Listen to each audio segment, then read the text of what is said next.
Greetings, listeners. Welcome to Consulting Between Friends. I am your host, Michael Holmes Jr. I appreciate the constant support. It means a lot. If you would like to support the podcast more, you can find me on Patreon at Consulting Be Friends. Once again, at Consulting Be Friends, where I do Q&A episodes for subscribers as well interviews with subscribers. You can also find merchandise on Spring. Both links will be in the description. Thanks again and enjoy the show. On June 24th, 2022, the Supreme Court decided to overturn Roe v. Wade, which dealt with abortion laws. Some people are happy with the change and others aren't. The choice is now up to the local government of each state. Well, there are organizations that are working every day to help the women who need the assistance. Abortion clinic escorts assist women going in for abortions. In this episode, I will be interviewing a woman by the name of Linda Kocher, who is a clinic escort. She will discuss what it is and why someone like her is important for the women who are going for an abortion. Also, we will discuss the overturning of Roe versus Wade.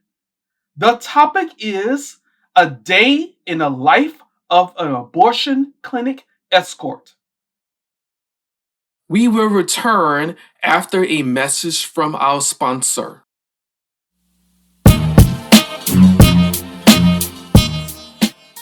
Everyone is always planning things, and advertising is needed to make it happen. So, if it's personal or business, let Pinpoint Designs and Images solve that problem. With Pinpoint Designs and Images LLC, you will receive quality work and professional service at a great price. The service that is offered: flyers, business cards, programs, invitations, photo books, ad booklets, and much more. Michael Holmes Jr., owner/principal designer of Pinpoint Designs and Images LLC, contact me by email or social media. Email address is pinpointdesignsandImages@gmail.com, and Instagram Pinpoint Designs, and Facebook Pinpoint Designs and Images.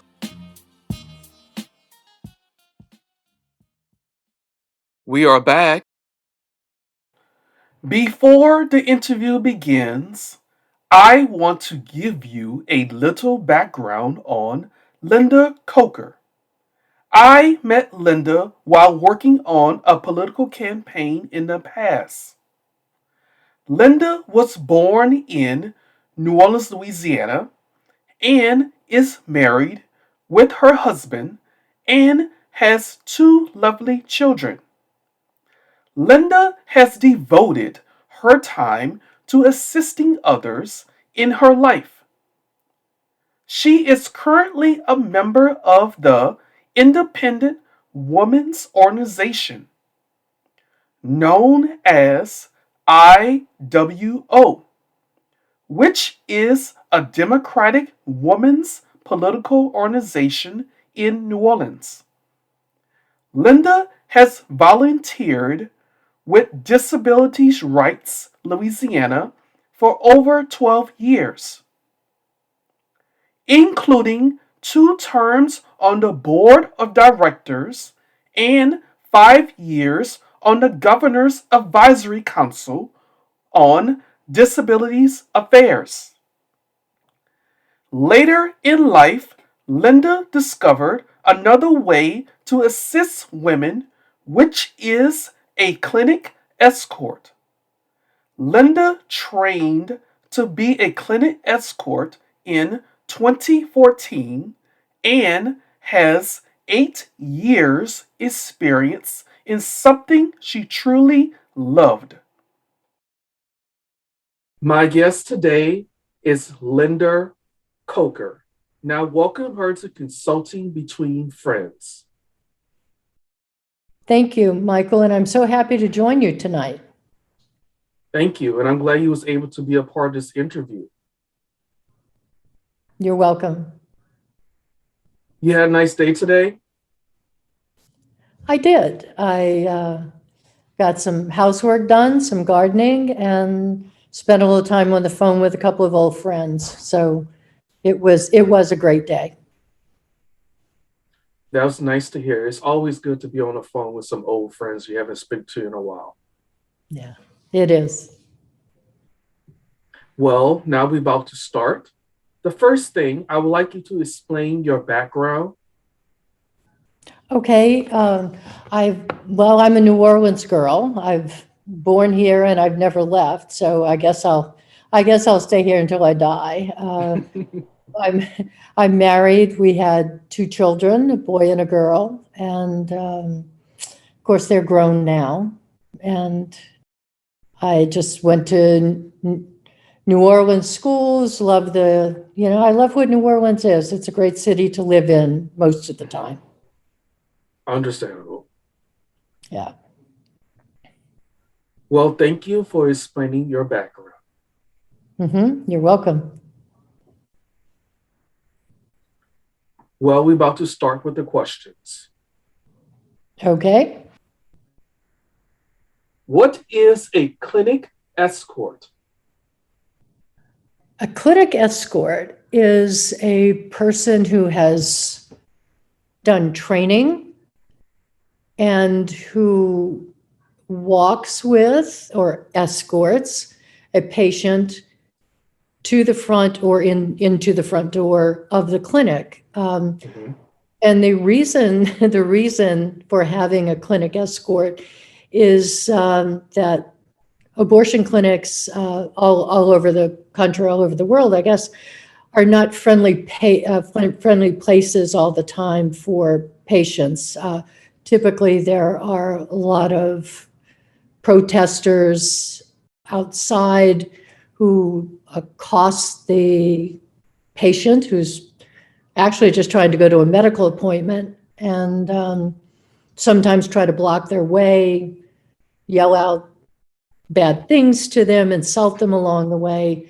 And it's a nerve-wracking kind of thing for a patient, I believe. And if I can function as a clinic escort just to sort of get them past that ugliness that's out there, keep their mind on my voice as we're walking along, and just keep their day from getting to be any worse than it already is. That's one of the things that a clinic escort does. I guess that's the main thing, because we're there for the patients, just to help them get through that day.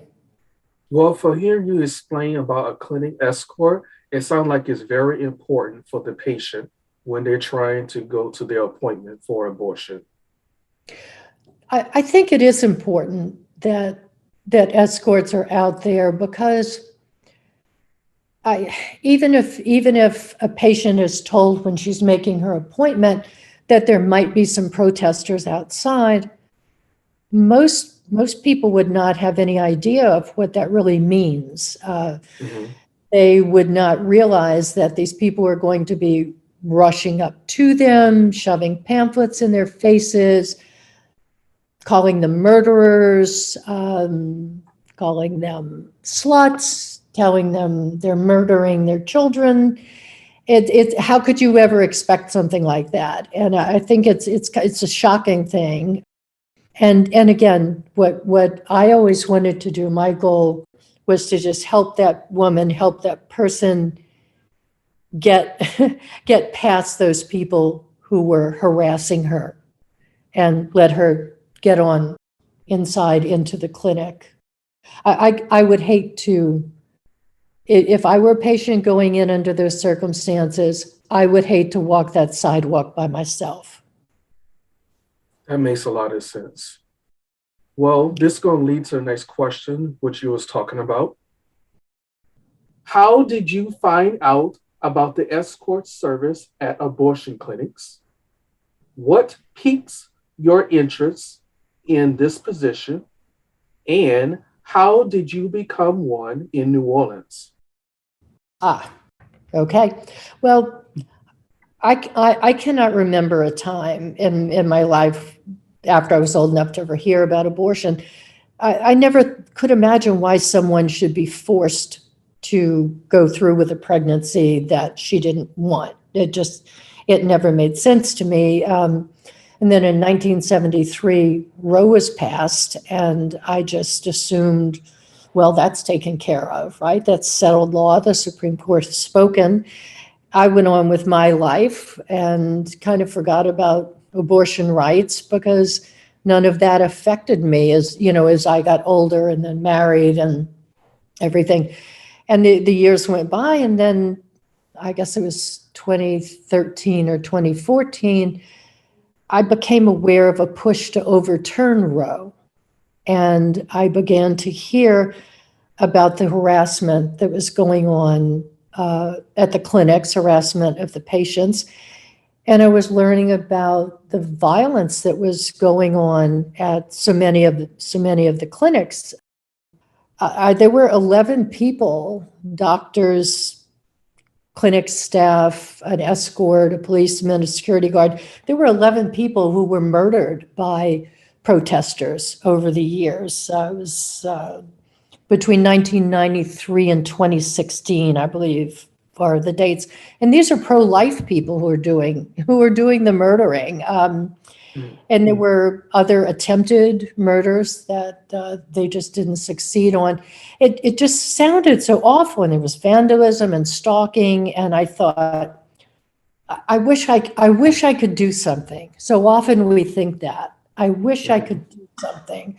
I had no idea how to become an escort. I didn't even know where the abortion clinic was in New Orleans. I didn't know anything. I've been busy raising my kids. And then one night it just happened that I met a woman who was putting together a training program for escorts for the clinic here in New Orleans. And that when I met her, the very next afternoon was the final training. And the day after that, escorts were going to be on the sidewalk. And the reason for this was that a group was coming in, what I think of as a hate group, was coming in for a week-long conference in New Orleans. And they knew, people knew that the abortion clinics, there was one in New Orleans and there was also one in Metairie at that time, that they were going to be targeted by these people. And there had never been any escorts in New Orleans to help the patients get through. So I did the training. The next day I'm out on the sidewalk, and it was July in New Orleans. It was hot. I was yelled at. I saw things that just kind of blew my mind. It was so ugly. But I've never looked back. I've been happy to be, I guess it's 8 years that I escorted, and I always feel like it's been a good thing for me. It's been satisfying for me. I felt like I finally, when I said, I didn't know what to do, I want to do something. Well, I did that. I learned how to escort, and I escorted for 8 years. So it was very fulfilling. Okay. Well, that's Yeah. good. Well, that's good. I'm glad that I'm it helped glad you. that it You learned helped you. some You stuff. learned some stuff. Yes, it's been, I'll say this again, it's been very fulfilling. It's something that I didn't talk about a whole lot to people other than close friends, never knowing exactly what the response I might get. But over the years, I just realized that it was something I wanted to talk about, that I wanted to let people know this, escorting. I do escorting. I'm an escort. And if you want to know more about it, I'm happy to tell you. And I'm out there for a reason. What have you learned from being a clinic escort? Well, I learned how lucky I am, for one thing. I learned the true meaning of privilege, right? I have never had to worry about feeding my family. I never had to worry about a roof over our head. I never had, any of the concerns that a lot of people who seek abortion have had. And I mean, healthcare was there for me. I had a job. I could take time off if I needed to. I was in a good place. And I realized as I was escorting, it was sort of like my mind just opened up. There are things you never think of until they're in front of you.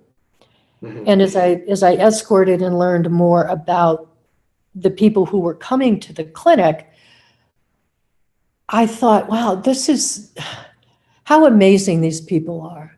They're doing the best they can do, some of them under really bad circumstances, really tough times. Now, not everybody, because as of probably 8 or 9, 10 years ago, doctors quit doing abortions in their offices. So pretty much any woman who decided she wanted to have an abortion for whatever her reason was, she had to go to this clinic. So there were some women who were maybe not struggling, but I did realize how many people were having to take control of their lives and live their best lives for themselves and for their families by having an abortion. It didn't, and I realized it didn't really matter to me why they were having the abortion. It just, you get past that a person chooses based on their circumstances. I don't need to know their circumstances. I learned to trust what they're doing. And I guess the other thing I learned, and it's totally different, is I saw how these protesters and the antis, we call them antis often because they're anti-abortion, we just call them antis. They proclaim themselves to be good Christians. And the behavior that I almost always saw was so far from my good Methodist mother's Christianity. It was like night and day. They said terrible things to the women. They had very strong ideas that women should be submissive to men. I mean, and they had a larger agenda. And over the years, they became more open about it. It became clearer that they weren't just wanting to stop a woman from having an abortion. And these people, most of them were men, had T-shirts that had slogans all over them. So all you had to do was read their shirt, and the shirt might say, "Fear God." They were really big on that. This was not the loving God that I had heard about when I was growing up. This is "Fear God." And God hates homos, and Islam is a lie. Catholic priests are pedophiles. All of this out there. And then they they tell women and people who are walking into the clinic, "Oh, if you don't want your baby, have the baby and I'll raise it. I love you. Come talk to me." But then they would call them sluts and things like that. It was just, I don't know. So I guess I learned respect for the women who were going and people who were going into the clinic. And I learned a whole different face of hate than I had ever imagined from the antis. It was there. so different than anything I had ever imagined. And I've told friends of mine and other people too, I say, we hear about these kindly sidewalk counselors, and after all these years, I'm yet to see a kindly sidewalk counselor. That's not what these people are. So, Well, you just mentioned about the sidewalk counselor. Can you give an mhm. example on about that? Actually, I would have a hard time to tell you what a real sidewalk counselor is, because I haven't seen them, but I have heard people who are anti-abortion, but who aren't familiar with what goes on at a clinic, talk about these wonderful sidewalk counselors who go to the clinic in order to help the women make a different choice. Mm-hmm. But the people who say that have not seen what these people are like at the clinics. That's, number one. And number two, in Louisiana, women seeking an abortion have to make 2 trips to the clinic. One is totally unwarranted. It was just mandated by the state to make it more difficult for the women. But women have thought a lot. I believe women have thought a lot on their own, speaking to their best friends, to their parents, to their partner, to a minister, before they decide to make that appointment to come into the clinic. Mm-hmm. And yet these people show up and they want, oh, please come talk to me. Well, these women aren't children. They've made a decision. For some of them, it was a tougher decision than others, but they made a decision.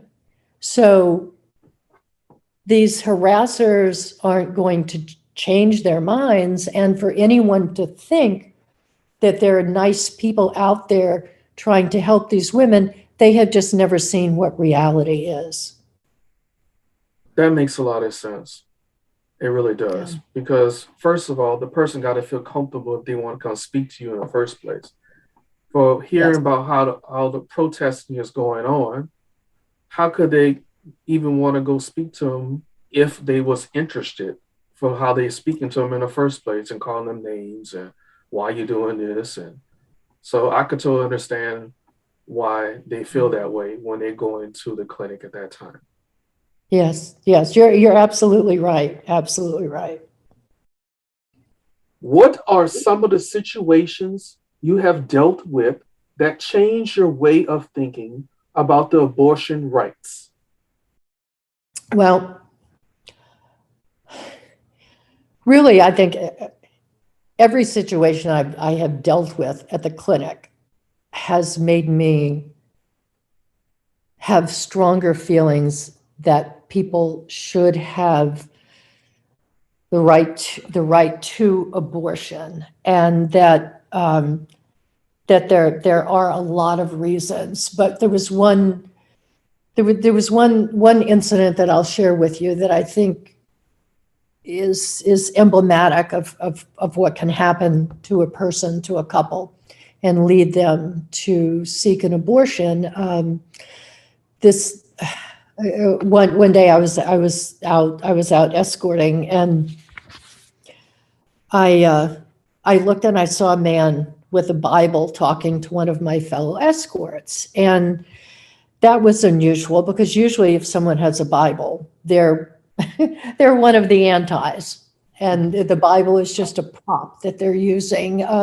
So it surprised me, because we pretty much don't ever have any conversation with the antis. And, so anyway, I just, talked to the escort later, and he said, oh, he said, well, that man, his wife is in the clinic getting an abortion. And I said, oh, okay. And he said, we just chatted a little bit. And I said, okay. Well, later in the day, I saw the same man. He was standing across the street, and it was kind of quiet. There weren't a lot of people going into the clinic. So the antis who were still there had noticed this man and figured out he had a woman in the clinic, and they were yelling at him across the street. And it was things like, You need to go inside and drag that woman out. Don't let that woman kill your baby. Real men wouldn't let their wife go in there, that kind of thing.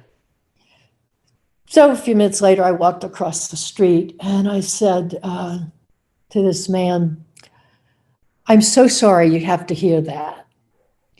These people don't know anything about you or your circumstances or your wife's circumstances. So I hope you can not let it bother you. I just felt bad for this man. And he said, well, you're right. They don't have any idea of the circumstances. He said, we're here because my wife was raped several weeks ago. And we know that she's pregnant from the rapist. And we're very religious people. We spent a lot of time praying over this. We talked to our minister, and we finally decided that we just couldn't have her go through this pregnancy, and we decided to have the abortion. And he said, I'm staying right here, no matter what they say to me, because I promised her that I would be the first face she saw when she came out of the clinic after the abortion. He said, I'm not moving, no matter what they say to me. And I thought, my experience with that man kind of reaffirmed my idea that the government is overstepping, the state government is overstepping when they make it so difficult for this couple and other people to get abortion care. That woman should have, in a world where everything is right, well, in a world where everything is right, she wouldn't have been raped, but she should have been able to make an appointment at her doctor's office and walked in for that appointment the way you would walk into a medical building for any other kind of appointment. But because of the way things are, it's, they face this awful harassment. And I felt so bad for him. And the protesters left, and we escorts left. We leave. If the protesters leave, we leave. So I didn't see his wife when she came out, but I went over and, to wished him well before I left that day. And I think now too, with the Dobbs ruling, it's even harder on people. Now, and I mean, no mistake. I feel like a woman should be able to get an abortion, whatever happened, right? But that was so wrong. It was just so wrong. And it just reconfirmed for me that our government is meddling in things it shouldn't be meddling in. Well, one thing is, since you mentioned about the story about the couple, I know one thing, he did appreciate you being there, supporting him and encouraging him through the process, because that's a lot to go through, especially when they got people yelling in the back of you saying, why are you doing this? And they don't know nothing about you. Since the Supreme Court overturned Roe versus Wade, how do you believe this will affect women's rights? Well, I think it's going to affect women's rights and their lives in a lot of ways, because if you think about denying a woman the right to terminate a pregnancy, telling her you must go through a 9-month pregnancy, no matter what's going on, you have to go through this pregnancy. What is that? What is the effect that's having on every piece and part of her life? If it's a teenager, if let's say it's a 16-year-old girl, and she's wanting to graduate from high school, what's she going to do? I mean, that's certainly it. Is that going to happen? Not likely, right? Not likely to happen. So many schools don't have anything set up for pregnant pregnant girls or girls that have young babies. There's no place for, and then what do they do about childcare and all that? So that, or even if it's an older girl wanting to go to college, that's probably gone for her too. Maybe not for sure, but probably, probably. So imagine not having a high school diploma and you're trying to navigate life, So that's something it's taking away from you. It's all taking away your future. So let's say a person's pregnant and knows they can't go through for whatever their reasons are with the pregnancy. They can't get out of Louisiana, let's say. Mm-hmm. And so they look for an illegal abortion. Well, we know from looking back before Roe, illegal abortions were, maybe it worked out, maybe it didn't. Maybe you died. Maybe you just found yourself later that you'd never be able to have a child. You'd never get pregnant again. So that's taken away from you, your life or your ability to have a family later, to have your own children. It's what if you're told you're okay, the fetus you're carrying, this wanted pregnancy, the fetus you're carrying that you've already named, maybe you find out at 22 or 24 weeks when they find out a lot of bad stuff, it's not viable. It's not going to be able to live. But you have to go through that pregnancy and then maybe hold that baby while it dies in your arms right after it's born. What did your government just make you go through? How do you go on from there? I mean, people go on after some pretty bad situations, some horrible situations. But this is inflicted on you by your government. This is, so it's just every way I look at it, you're losing a future that you wanted. The promise is gone for you. And that, I think, is the biggest loss for people. And again, it's not everybody, because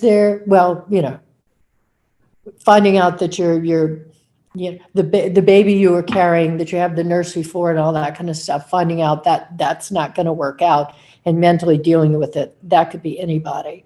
But some of the other things, again, it's the people with the least opportunity, with this little bit of hope that they were going to make something. They were going to get somewhere. They're going to be, the one from their family that got to college and, all of these wonderful things. And now it's all taken away from you. And that just, I think, it is horrible. That's your hope, that's your future, and it's gone.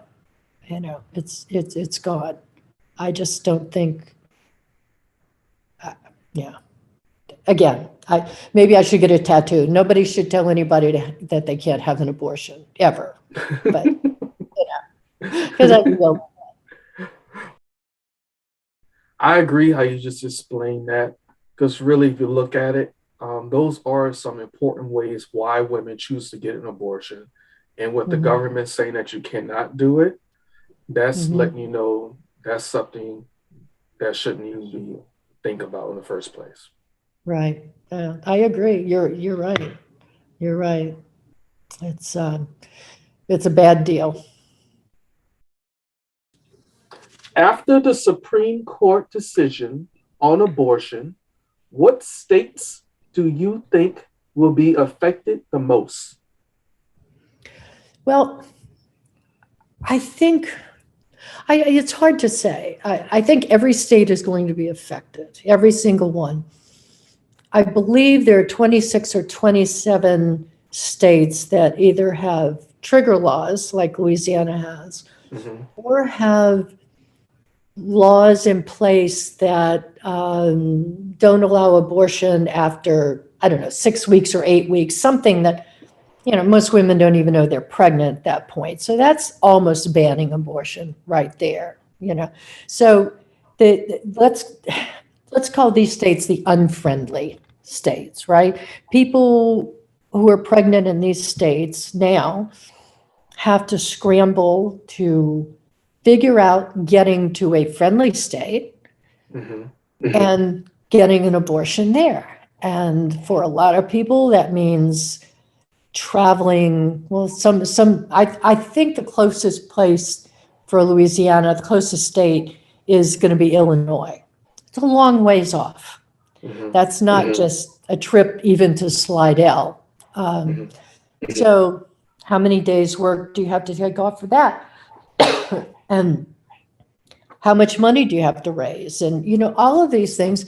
And the organizations like in Louisiana, for example, who helped women fund abortions are they're kind of on edge now, because how am I going to help now? Every woman I help is going to require more. It's going to cost more. We have to figure out, how do we get them to these places, and how much of it is legal.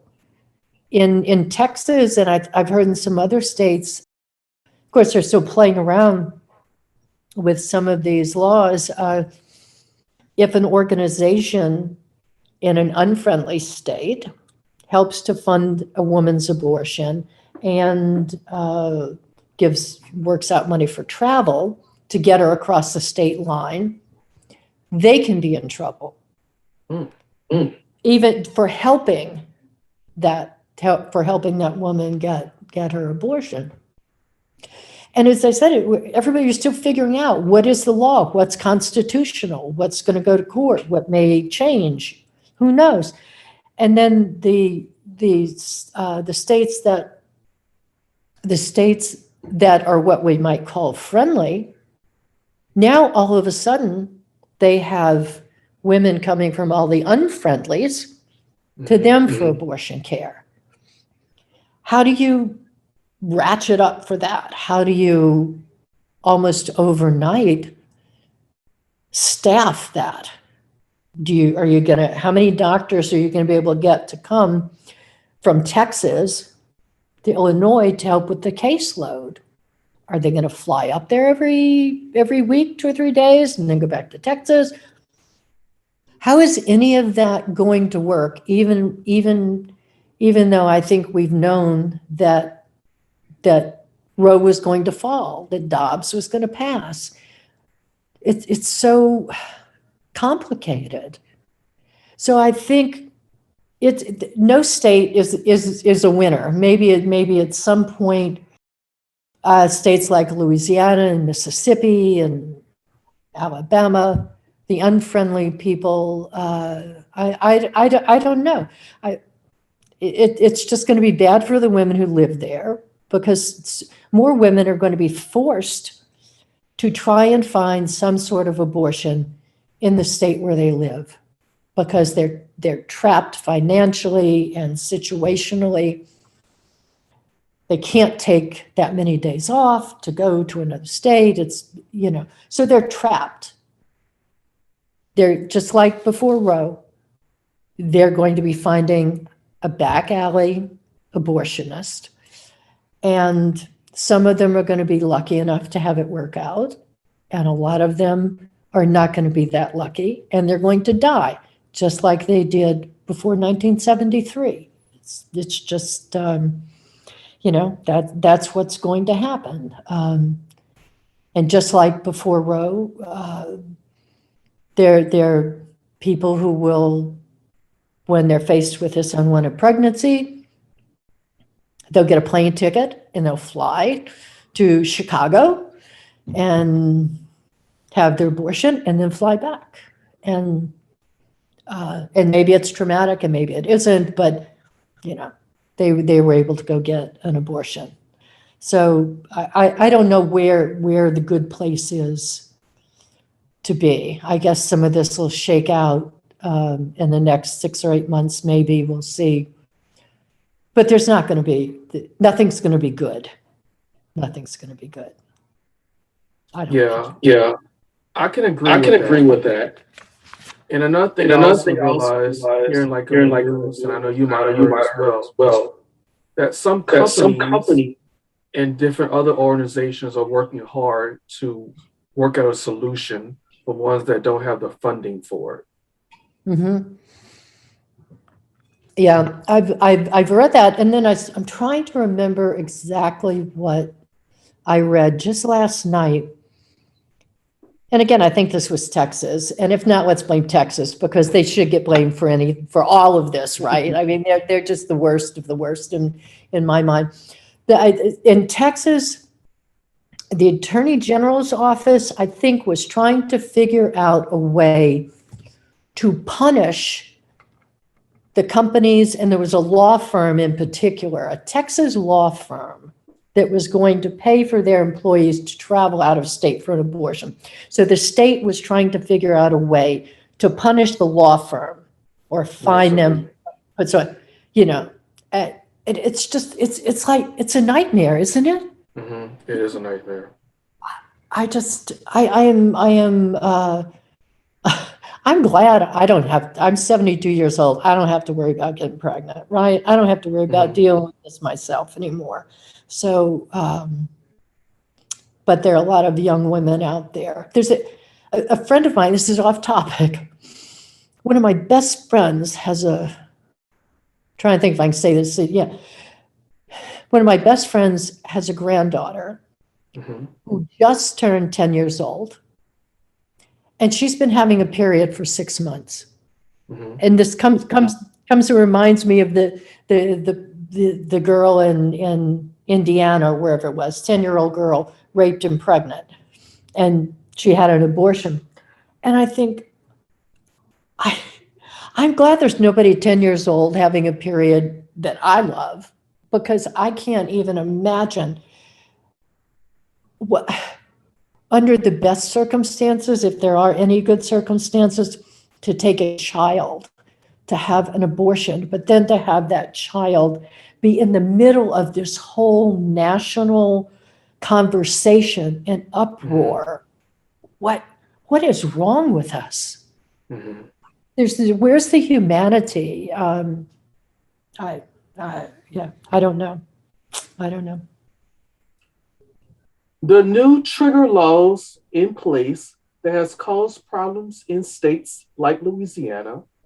How will you continue to help individuals in the future? I think that's a great question, and I'm glad other people will hear it, because most of us want to do things to help other people. And I think, and again, things are changing so rapidly as far as the trigger laws, what's legal, what isn't, all this kind of stuff. I can't keep up with it, right? I don't know who I can donate money to or things to help women. I can't help them myself. I do know, one thing I do know, that I shouldn't say there's nobody I know I can donate to. There are probably some, more than one. There's one I'm thinking of, organization that has been strongly helping women for a lot of things for several years in New Orleans. And it's Women with a Vision is what comes to mind, the group that I'm thinking, the organization that I'm thinking of. They've been around for a long time. These are smart people. They have been, over the years, making connections with other groups, I'm sure in New Orleans and Louisiana and other states, to help women, and in a lot of ways, women and trans men who face a lot. Trans man could be facing an unwanted pregnancy, right? Imagine that. Think things are bad? Yeah, imagine what that's like. But anyway, for me, I'm going to be financially supporting, let's say, Women with a Vision, because I trust them that they know the networks. They have enough help from legal people to stay in doing things the right way. And all that expertise that I certainly don't have. So that's the kind of thing I would be doing. Also, we have to vote. We have to vote better people in. And I don't know when that's ever going to happen much in Louisiana. But, we think about voting. And then I think, okay, women have an abortion because it's an unwanted pregnancy. Why is it unwanted? Okay. I believe we should be working on better sex education, appropriate for the person's age, right? I think women's birth control for women should be easily accessible. I think it should be free, right? I think there should be a lot more promotion of condoms. Men have always been able to walk into a drugstore and buy condoms. What? Let's all take responsibility, Let's all step up to the plate. And if we can have fewer unwanted pregnancies, isn't that the goal? Maybe some of these people who are so anti-abortion need to step back and look at that same idea, right? It's like 1% of the abortions that are done later term. Those are almost always pregnancies that were wanted, but for whatever medical reason, it's not going to work out. The rest of them, there's a reason why basically good people can't go through with their pregnancy or don't want to go through with their pregnancy. So, I mean, I just don't, I just don't know what else. I don't know what else to do. Let's focus on helping women not get pregnant when they shouldn't. Right? Well, I like how you mentioned one organization that you know about that people can maybe help out if they want to. And also you gave them advice so they can help out in their state and find another organization like them as well. Right. Yeah. Yeah. It's Women with a Vision is a group that I trust. I would recommend them to anyone. What advice would you give someone that is interested in becoming an abortion clinic escort? Well, first thing I would say is find out if there's a clinic in your area and contact them and ask them if they use escorts. I was very surprised. My husband and I traveled to Portland, Maine. We like to go up there every year.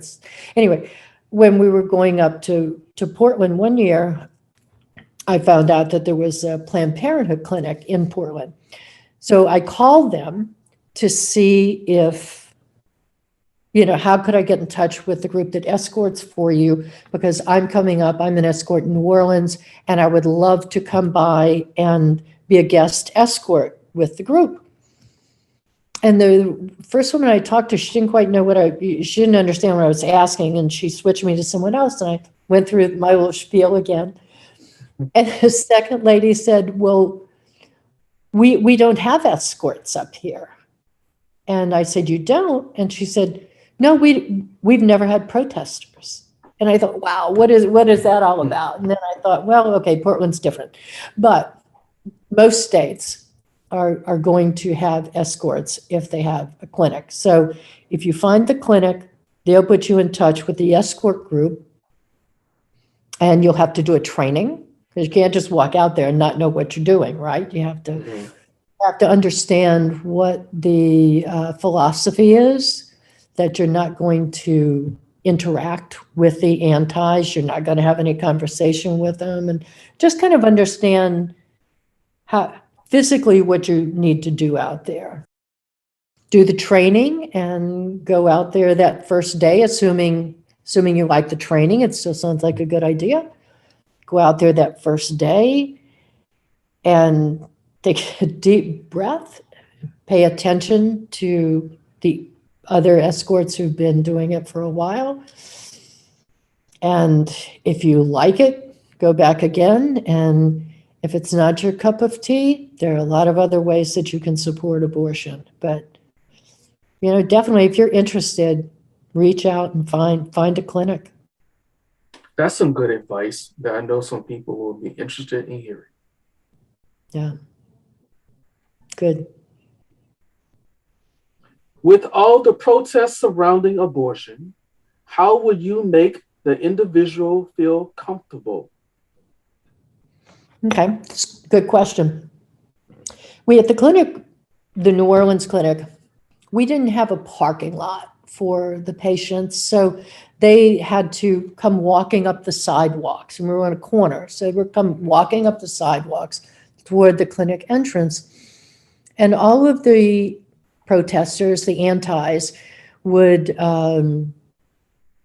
line up on the little grassy area that's between the sidewalk and the street. That's public property. They have every right to be there. And sometimes they would put their chairs and sit, and sometimes they'd stand. And so as the patient approached the clinic, she had to walk past all of these people who were yelling at her. And we all had to share the sidewalk. So the antis would get on the sidewalk, and they were wanting to shove pamphlets in their face. So our approach was to, we would sort of spread ourselves out, and if we saw a woman that looked like a patient coming, we would walk up and just ask, oh, do you have an appointment at the clinic? And if it was yes, and say, well, I'm a volunteer escort, and I'd be happy to walk with you, because we always ask permission. We didn't assume they needed us, because not all the women needed an escort, right? And I'd say, well, come on, let's just walk. So I just chat with them. Well, you can see we have quite a few protesters here today. Just don't let them bother you. Let's just keep right on walking, and maybe talk something about the weather or something that was coming up, maybe a holiday, anything, so she could focus on my voice and then she didn't hear what they were saying to her. It's easier to block out. It became sort of, the outside noise if she and I were having a little conversation. And I think most of them, most of the people I walked with, they appreciated that, because they could forget that they were there, kind of, and we'd get close to the front, and I'd say, now this gal's going to open the door for you, and just that kind of thing. So, just so they didn't have to hear everything that was being said to them. And some of them were just sort of in shock. They just walk and, kind of nod their heads to me or something. And then when they'd be coming out of the clinic, we'd always say, would you like one of us to walk you back to your car, or something like that. And I think they were always a lot more relaxed when they came out, because they knew what it was going to be like. Mm-hmm. And some of them wanted someone to walk them back to the car, and a lot of them didn't, because at that point they felt stronger about what they were doing on their own. It was, sort of like when you go into a situation that's new, if someone's there to walk you through it, then the next time when you're walking back, you can do it on your own, and so often they thanked us for being there. And it just, I was just always so happy to be able to be there. I felt that was my privilege, to be there. And again, not every woman needed somebody. Some of them were like, oh, baby, I'm good. These people don't bother me. And I would love to hear that. But not everybody was that strong. So we just had to, just be there, I guess, mostly was the important thing. Well, the ones who was going to the clinic in the first place, and once they arrived there, they realized what they were going through. I know they appreciate the escort services for helping them out so they can feel comfortable before they go in for the procedure. Yeah, I hope so. I really do. I feel like it made a difference, um, because yeah, they told us so often that it did make a difference. Mhm. And I mean, they certainly didn't have to say anything to us. So it was a good thing. Escorts make a difference. I really believe that. Yeah. One other thing I would like to say about the escort was this like the type of uniform you had to have on? Yes, we wore a vest, little sleeveless thing. It slipped over, sort of like when you see men working out where they're doing street work or that type of thing, and they'll have on like a neon yellow or something. And our vests were rainbow stripes, Mhm. uh, and it's written on the vest was volunteer clinic escort. Mhm. So it helped differentiate us from anything else. There was a time, the reason we ended up in a lot of clinics, ended up going to the rainbow vests, was a solid pink vest or a solid yellow vest. The In some cities, the protesters were getting the same kind of vests, and they would walk up to the patients and say, "Oh, I'd like to talk to you before you go into the clinic," and start talking to them about why they shouldn't have their abortion. And the patient thinks, has let this person start a conversation with them because they think they're there to help Mhm. them get in clinic. And that wasn't why they were there. But the escorts didn't want to wear rainbow vests because of the gay connotation of Mhm. the rainbow colors. So uh, that was why so many of us clinics settled on the rainbow stripes, was because we could stand out from anything that the antis might do. That makes a lot of sense. Yeah. Has becoming a clinic escort changed your views on abortion? Well, no, it's just, it's just, I guess, reinforced what I thought. I think sometimes people have a notion, and then you become more familiar with whatever the situation or the group or the ideology is, and you second guess your interest in it. You think, oh, it sounds good until you learn more. And for me, the idea that every person should be able to have an abortion for whatever reason, and should be able to walk right into a doctor's office without being bothered by anyone.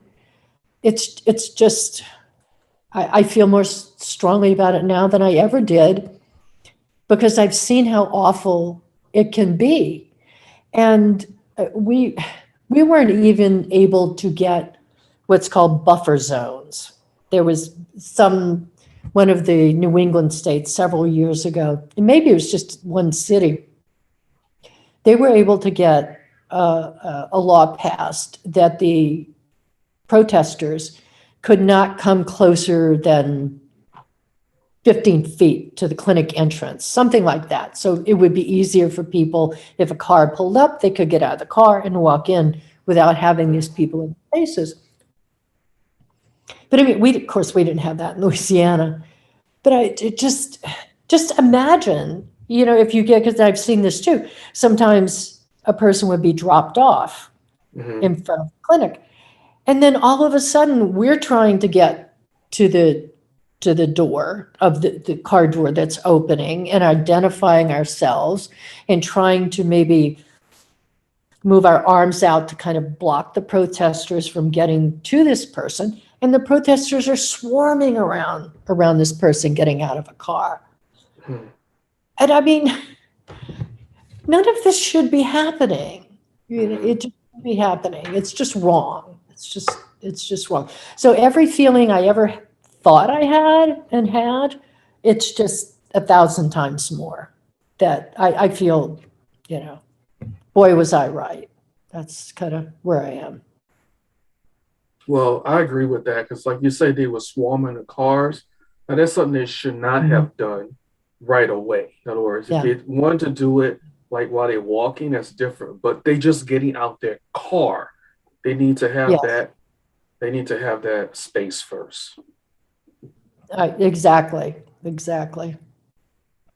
Have you traveled to other cities where your assistance is needed? I have been to two other cities to escort. As a few years ago, I went up to Jackson, Mississippi, and I was there 2 or 3 days, and that was quite an experience. They, the Jackson Clinic, of course, Dobbs was based on Jackson. I mean, that was ground zero as it ended up being, but that clinic got no help from the Jackson police. Sometimes there were 100 protesters outside of the clinic entrance, and they blocked the sidewalks. Hmm. I mean, you can't do that. Like, there's city ordinances, there's safety issues. They would block parts of the street. It was terrible what went on in Jackson. Those escorts up there, nerves of steel.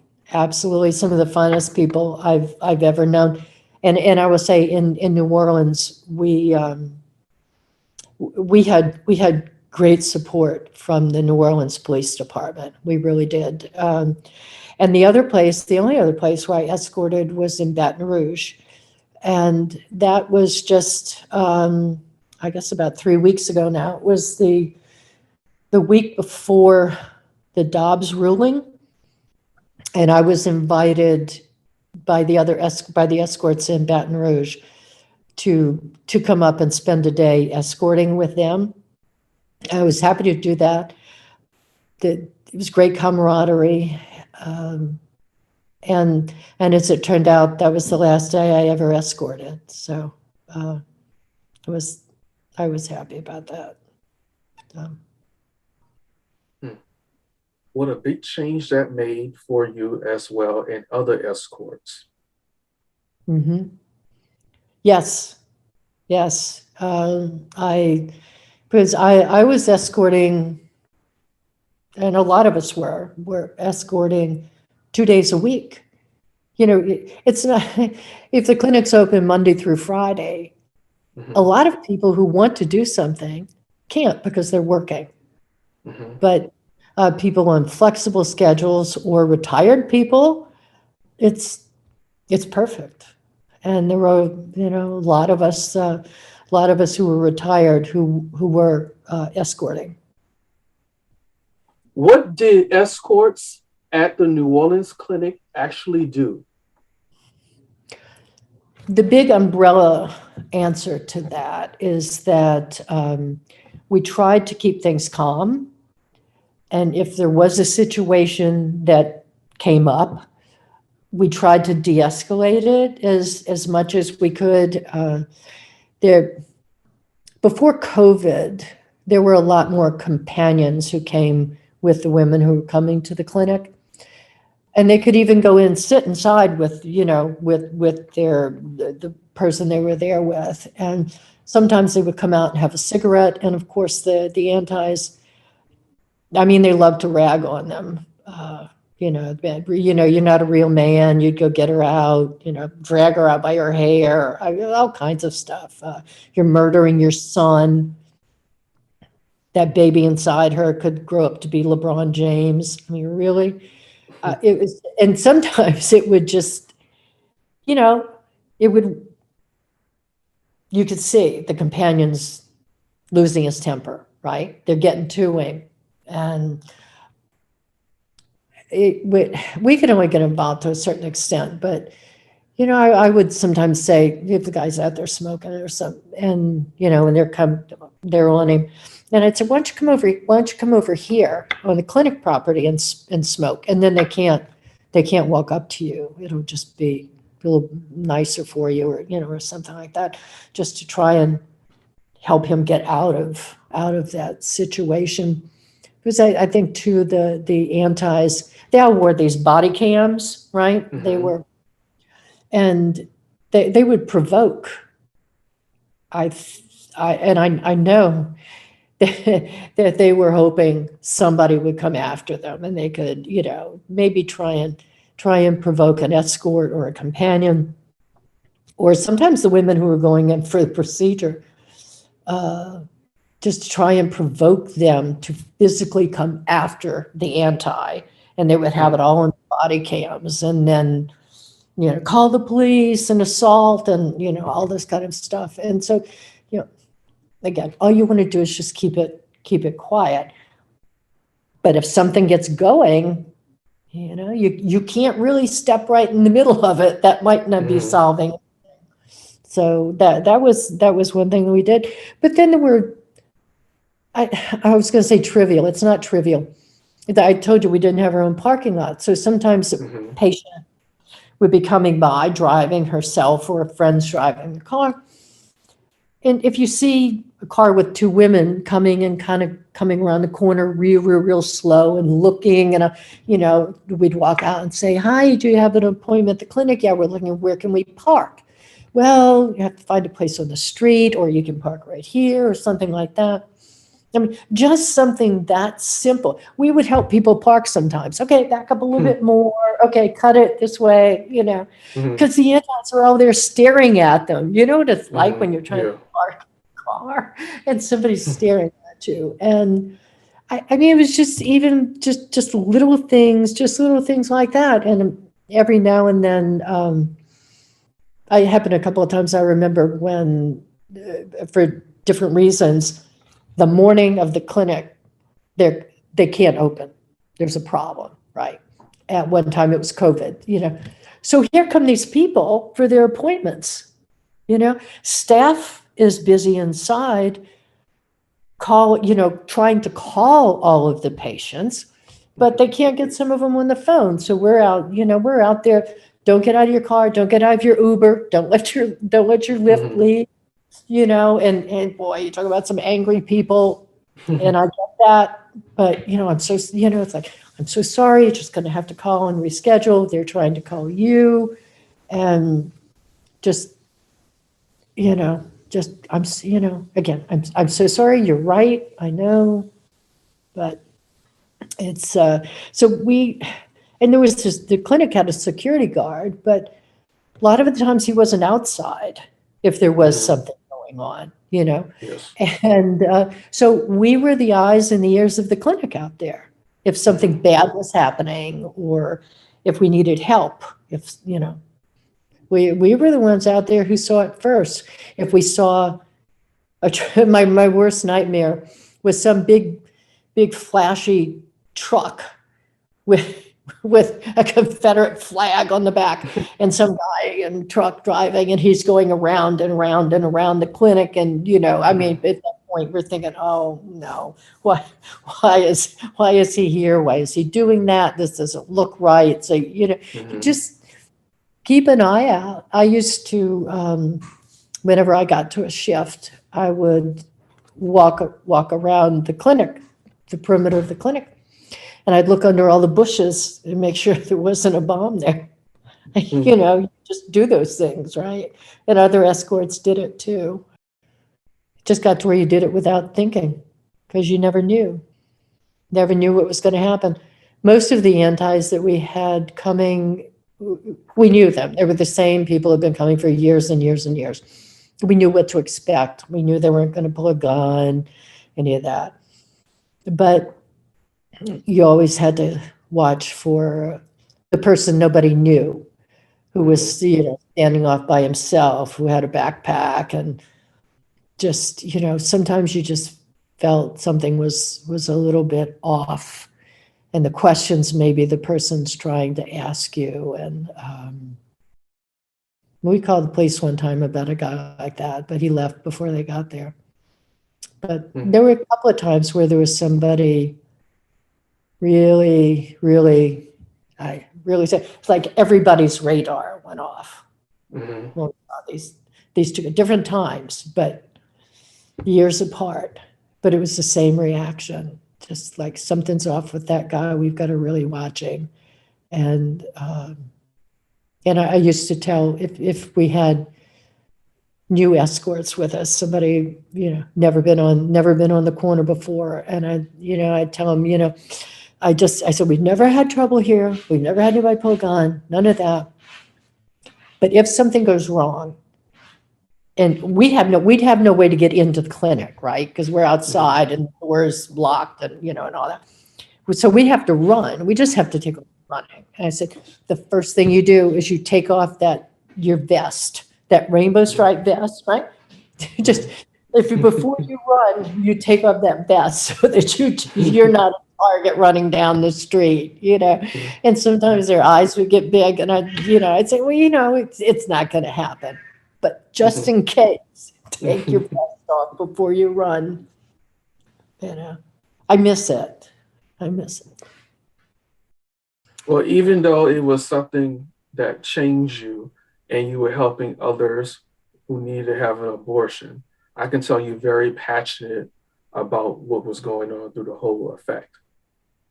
Yeah, yeah. It has been, it's something I'm really going to miss, especially the core group of us that have escorted together for so many years. Sort of like a family, a family. You finish each other's sentences. You have so many shared experiences, and you can't go home to your husband or your wife and talk about the different antis because they don't really know who they are. Sometimes I talk to my husband about things that happened, and he tried to listen, and he's so polite and loving, but it's not his thing, right? Yeah. So, but there's some of us that are trying to stay in touch with each other and get together every few weeks to go out to dinner together and, just keep it together. But I sometimes think of it like the movie MASH, Mobile Army Surgical Hospital. And it was horrible what they went through, and, trying to save lives and patch people up under the worst conditions possible. But this sort of gallows humor, and and I think I kind of compare that to what it was like being on the corner sometimes.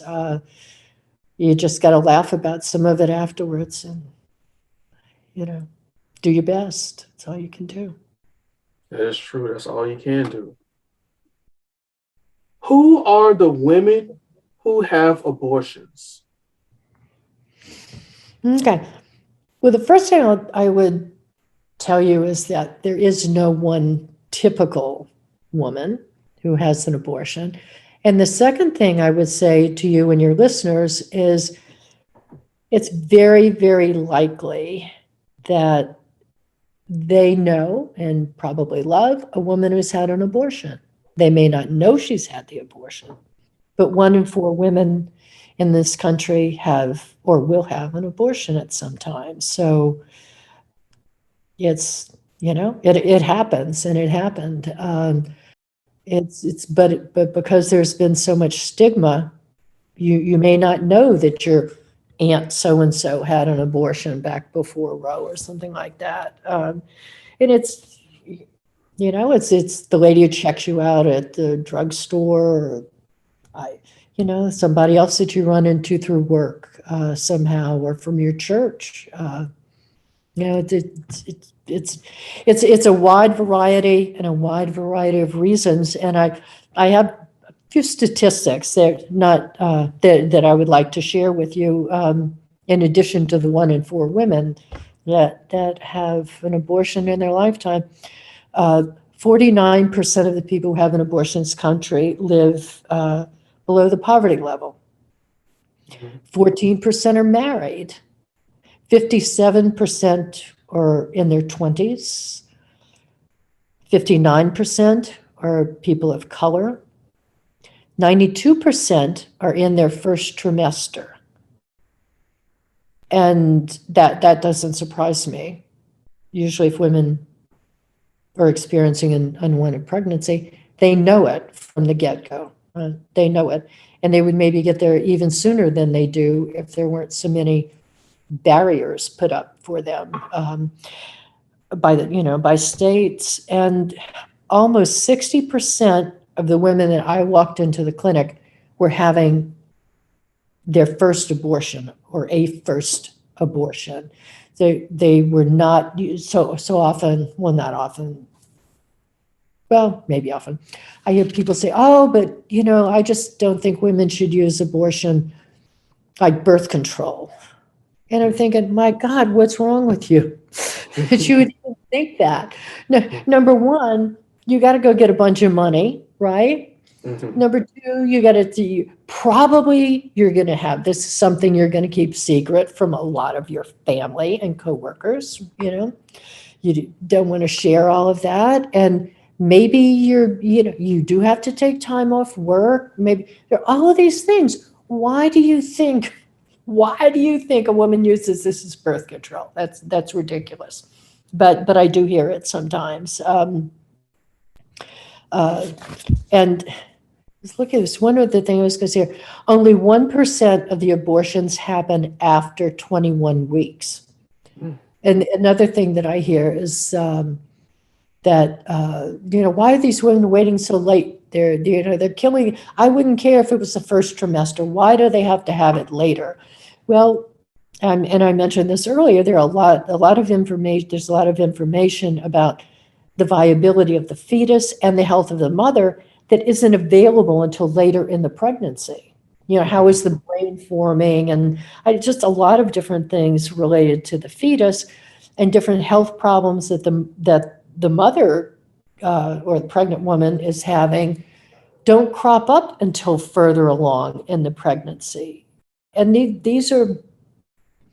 I think these are most often very sad abortions, because if you've waited that long, you probably wanted to have a baby.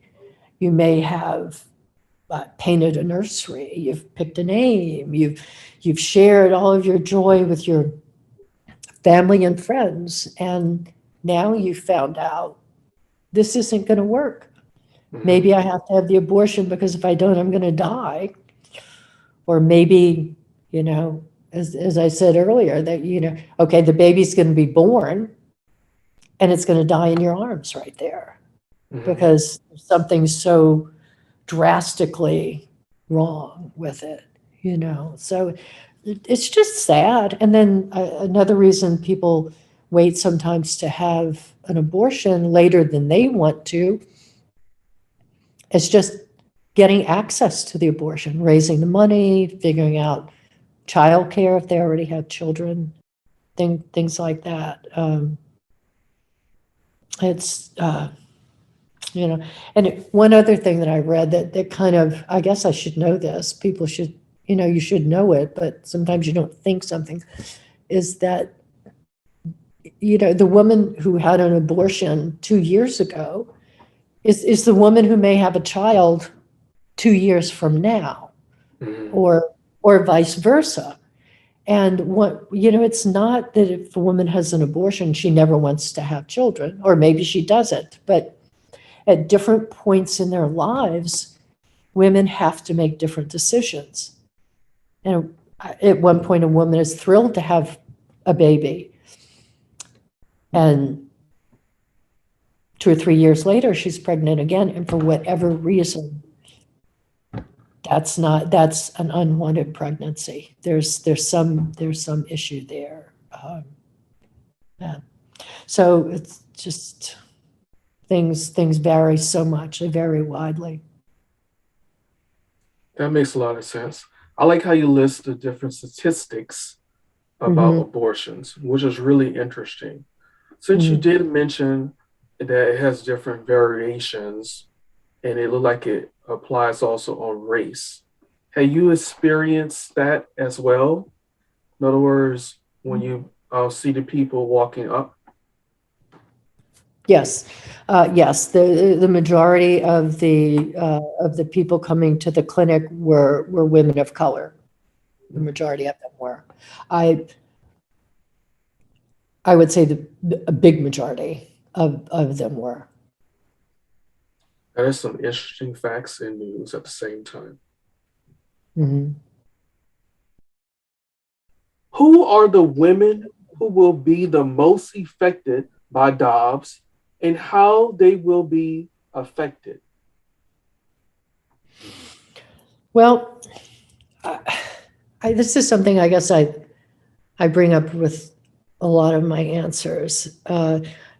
Dobbs is going to have the biggest effect on people who are struggling, who are living at or below the poverty line, who are getting by with 2 children and a third child. They just don't know how that's going to happen. And again, 49% of the people who are accessing abortion care live below the poverty level. And yet so often I see with legislators, the ones who are really, they can't talk enough about how we have to save the fetuses. These women have to, we have to ban abortion. And yet I know, and now and a lot of other people realize, and try to tell them, many of these women are having an abortion because they can't feed another child, right? They literally cannot feed another child. Or they can't afford childcare for another child to try and get a better job, or, all these things. So these legislators, they're happy to vote to make women have more children, to force them to give birth.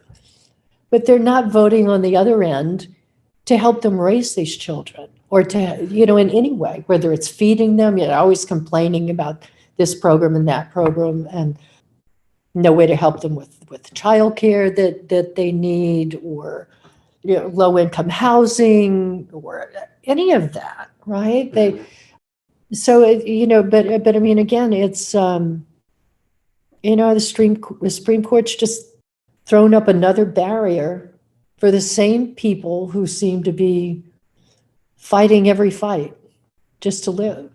And I don't know what to do about that.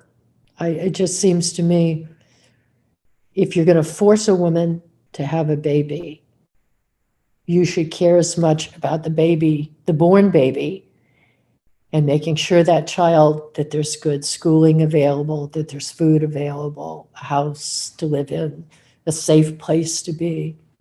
Why don't we care as much about those things?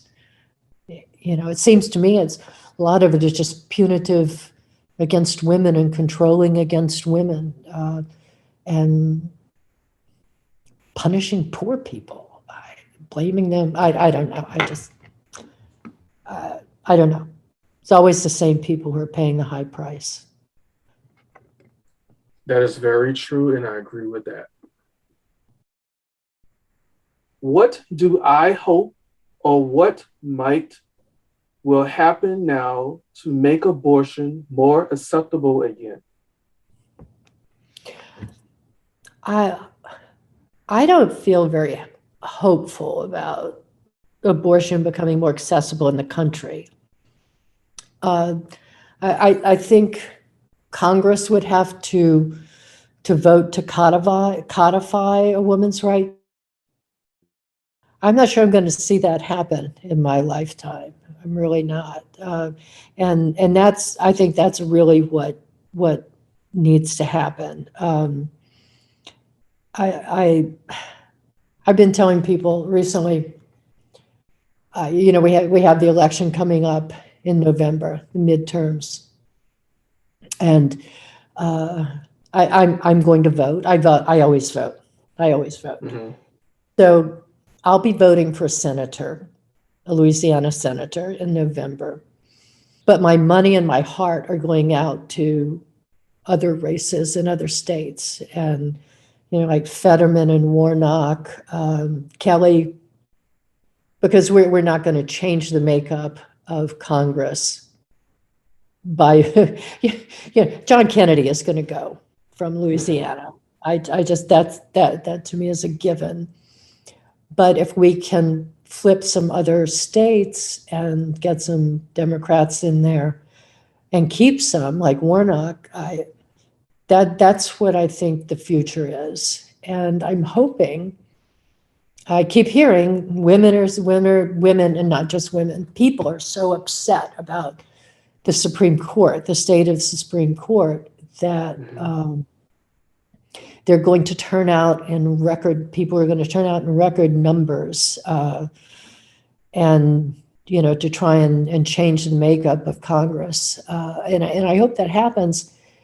We've been talking about abortion rights and the loss of those rights, but from what other things that the Supreme Court has said related to guarantees of privacy and so forth, I mean, it's clear to me that they are going after, and I never thought in this country I would feel this way, I think they're going after marriage equality. It's another thing that we all thought was settled, right? Gay couple can get married, because why not, right? Doesn't take anything away from me in my straight marriage, just gives them the same rights that I have. I think the Supreme Court would like to see that changed. And there's something one of the justices wrote, I don't know if it was Clarence Thomas or one of the others, about, that there were hints of, birth control, maybe it shouldn't be available to everyone. Really? I think there's a lot at stake here. I really do. A lot at stake. Just, and I'm not a conspiracy person. I don't like doomsday kind of predictions or things like that. But I feel like I see the writing on the wall. We have to be careful if we're going to maintain our democracy. That is true.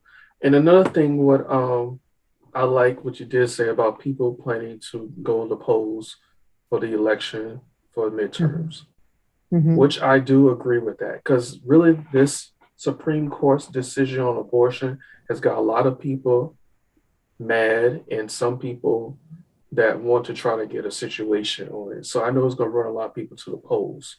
So, but the only thing about that is that's not really on the ballot. And some people don't understand that. They just don't know that you have to go by like your Congress and Senate to help that along the way. Correct?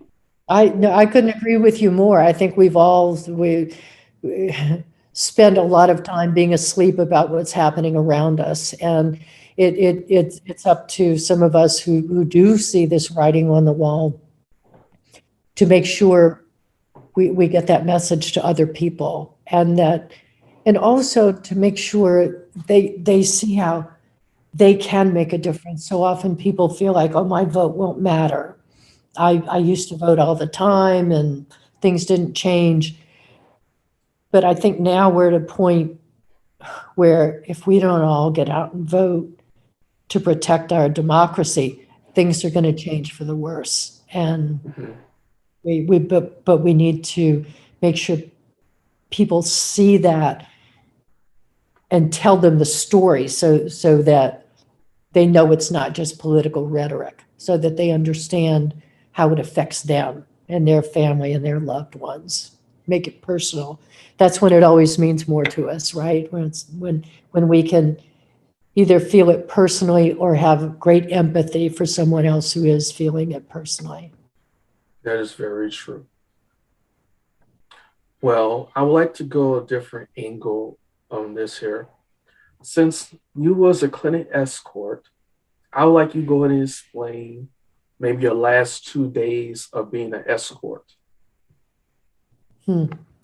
Well, the very last day that I escorted was in Baton Rouge, and I didn't know, I had never met any of the escorts up there, but they invited me to come up, and I went, and it was, it was a wonderful experience personally for me. it was just an immediate feeling of being part of the group. And that's good that you just sort of all work together. You all have exactly the same goal.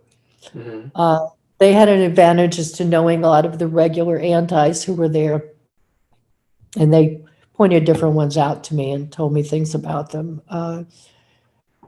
So that was a great day. There were really nice people, and I had there was one of in Baton Rouge they have a parking lot that the patients can pull into, get out of their cars, and walk into the building. And the antis are all on the outside of that parking lot. Much nicer situation than New Orleans. And we were waiting for the doors to open that morning, and the women were saying they're waiting. We were all standing there with them. We had a truck parked, big truck was parked between them and where they went into the building, and the other side of the parking lot where the antis were. So it was almost like you were in a little private area there. And one of the women who was waiting, she said, "I how can they say those things to us?" Mhm. And I said, it's horrible. I'm sorry you have to hear that. And she said, it doesn't really bother me that much because those people don't mean anything to me. I don't have any respect for them or their opinions, but it just seems like they shouldn't be able to yell that at us. And I thought, yeah, you're right. Why do they want to yell those awful things at you? That's Mhm. what I was thinking. What motivates them to say those things to another human being? Mhm. Um, but then that's it at every clinic that you run into that. But yeah, but I was glad that I was able to go up and have that, what ended up being the last day that I escorted. And then I remember the last day that I escorted at the New Orleans clinic. Of course, had no idea that I wouldn't be back there. And it was hot. It was busy. It was it wasn't the worst day ever, but we were kept pretty busy. And then the day, our time was over, as I said, the antis left. And then I always like to Mhm. take a picture. Like once the antis leave, Mhm. I like to take a picture, a group picture, of the people I escorted with, or if we get the security guard to come out, he would take a picture of all of us. And we would Mhm. post that on our private page, and I would share the pictures, with all the escorts and put it on my Facebook page. And and we got a picture that day. Because I always thought, we're still here, you know, we're still here another day. We did what we came to do. And that's always a good day if you can Mhm. just take care of your business. Yeah. But as I said, we didn't know we would never get back together again, Mhm. except for dinner and drinks. But That's understandable. Well, this is the last question I'm going to ask you for the interview. Since you uh-huh. mentioned that was your last time being an escort, when you Mhm. found out about the Supreme Court hearing that they overturned Roe, what were you Mhm. doing at the time, and how do you felt when you heard the news? Well, it was unexpected because it was on a Friday, and all of the general wisdom was that the ruling would come out Monday, I think. So I hadn't expected it, but I had my computer on, and then all of a sudden I started seeing, you know, these things. Maybe I got an alert on my phone too. And I still, even reading it, Mhm. on legitimate news sites, knowing it was coming fully believing that's what the court was going to do, there was still some part of me that thought, this can't be real. They really, did they do this? All of, all of the last three Supreme Court justices all said, oh, it's settled law. I would never vote to change settled law. Well, lo and behold, guess what? They all did. And I thought they would. But it was just such a shock. It was bitten and it was just terrible. So it was a bad day. I started crying.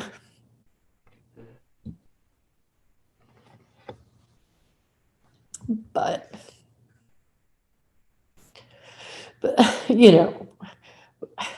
honestly though, what did I have to cry about? I mean, it wasn't, I wasn't going to be looking for an abortion. And it made me angry. Because I just still believe in my heart that there's something wrong with anybody who can just say, no, abortion is going to be illegal and no one is going to be able to have one, no matter what. I know what's best because of my religion or like some of the crazies we dealt with. It's, it's part of their religion too, but then some of the other things that are part of their religion are way out there. They're so full of hate, but I don't know. But it's, we'll see come November which way the wind's blowing, I guess. I'll try to do the best we can do for each other. That is very true. I was surprised when I heard the hearing as well. I couldn't believe it as well because I do know some women do need to have an abortion. You don't know their situation all the time, but I do that they believe they should have the right. Exactly. And I've heard people say, oh, well, I don't mind if somebody else has an abortion, but I could never do it. And I think you probably have never been in a situation where you had to consider it. How dare you say, I would never do it? Who knows what we would do faced with some of the situations that those people who are going to the clinic are faced with. Yeah. Well, we came down to the end of this interview. I want to tell you, Linda, I enjoyed interviewing you today. Well, thank you. This has been, more fun than I thought it was going to be. I feel like we had a great chat. And I had written some little notes for myself, and I'm not sure I stuck to any of them because I felt like we were just talking. So I guess that makes you the best interviewer in the world tonight, right? Thank you. I appreciate that. Another thing I would like to ask you is, for our viewers out there, can you tell me your way they can contact you?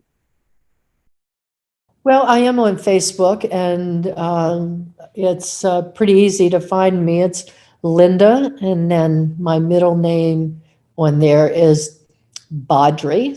That's Bodry, and then Kocher, Kocher. And if someone messages me, I would be happy to exchange ideas or share any information that I might have that would be helpful, answer any questions I could. Okay. Well, thank you for giving that information for someone can contact you if they're very interested in it. And once again, thank you, Linda, for being a guest on Consulting Between Friends podcast. Thank you, Michael. It's been my pleasure. Thank you. After a short break, we will return.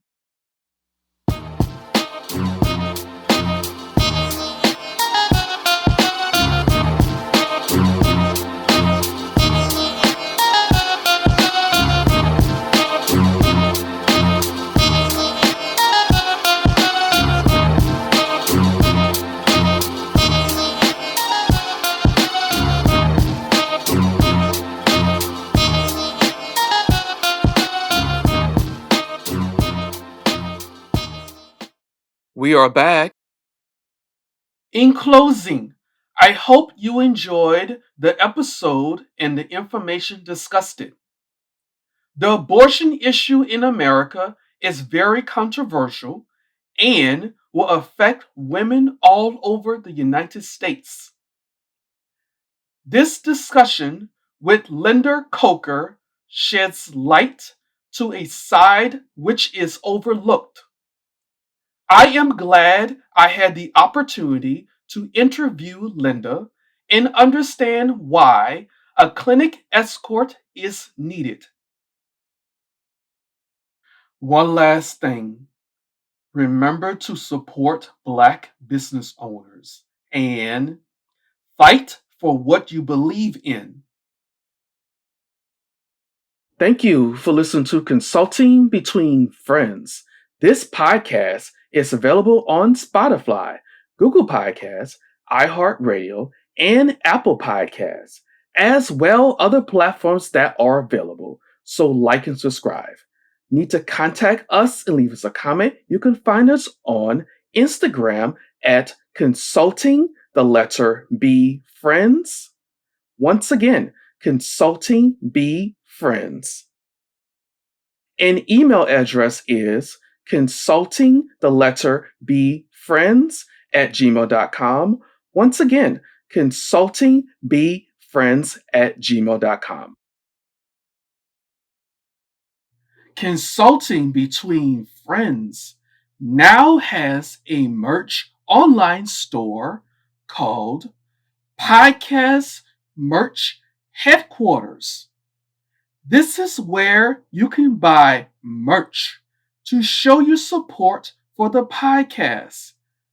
Some items to choose from are t-shirts, tumblers, and hoodies, as well many other things I know you will appreciate.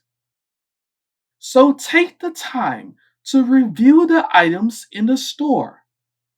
The link will be available in the podcast notes under Podcast Merch Headquarters.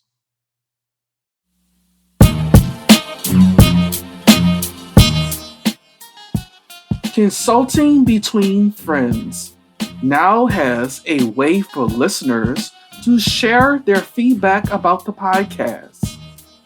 The listeners can now share their feedback on Discord. The link will be available in the podcast notes and on the podcast website. Thanks again for the support. If you have an extra minute, it would be greatly appreciated if you could answer a few questions regarding the quality of the podcast. The link will be in the description. Consulting Between Friends. Thanks to everyone for making this possible. The host, Michael Holmes Jr., the producer and content creator, Michael Holmes Jr., the artwork cover, Michael Holmes Jr., original music, a DJ name / references, political.com, The New York Times, The Guardian, special guests, Linda Kocher, abortion clinic escort, content distributor, My Producer Podcasts,